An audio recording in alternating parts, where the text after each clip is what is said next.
So we need to obtain the value of derivative of sine of x raised to the power of natural log of x. Let's begin. So here we will consider our function to be equals to y, such that we have y equals to sine x whole raised to the power of natural log of x. Now let's label this as equation number 1.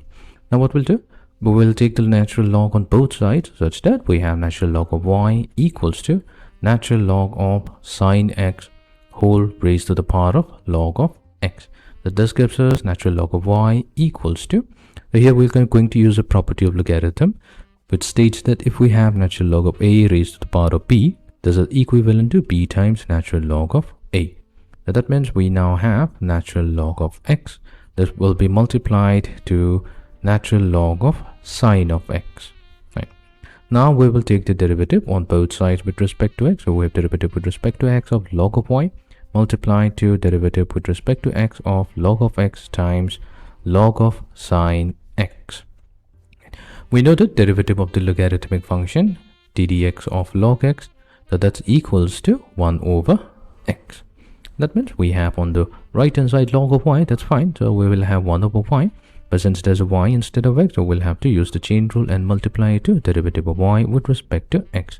So this will be equals to, now here we have two functions. And they are multiplied to each other. That's the product of two functions. So we'll consider log of x to be the first function and log of sine x to be the second function.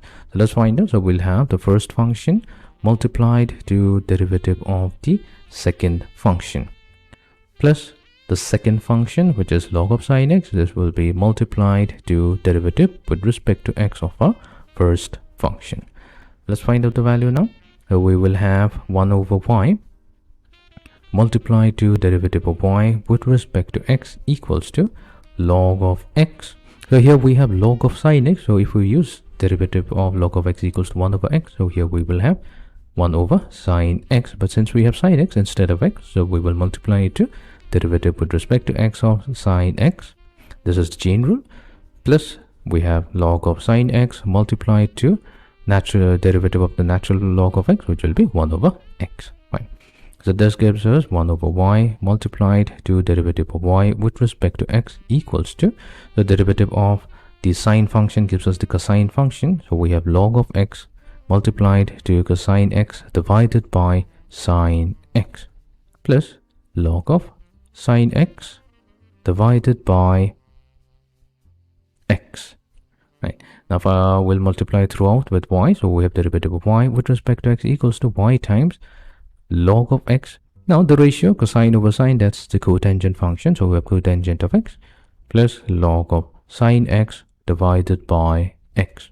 And finally, we're going to replace the value of y with equation number 1, which is sine x raised to the power of log x. And this is going to give us the required derivative, which will be equals to sine x raised to the power of natural log of x whole multiplied to log of x times cotangent of x plus log of sine x divided by x. So this is the value of the given derivative.